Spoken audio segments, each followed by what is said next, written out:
Does GoDaddy accept PayPal? Yes, GoDaddy accepts PayPal as a payment method for purchasing its products and services. Customers can add PayPal to their account and use it for transactions. 1. Adding PayPal as a payment method.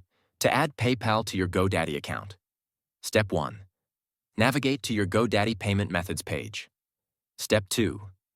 Click on Add Payment Method. Step 3.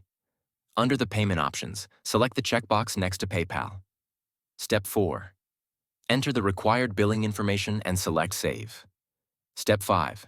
You'll be prompted to sign in to your PayPal account to authorize the connection. Step 6.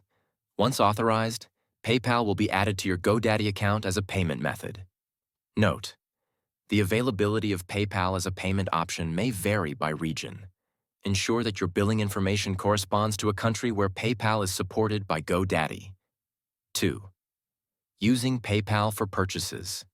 After adding PayPal to your account, during checkout, select PayPal as your payment method. You'll be redirected to PayPal's website to confirm the payment.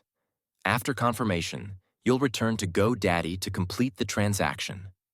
3. Managing PayPal in your account. To manage your PayPal payment method, go to your GoDaddy Payment Methods page. Here, you can set PayPal as your primary payment method or remove it if desired.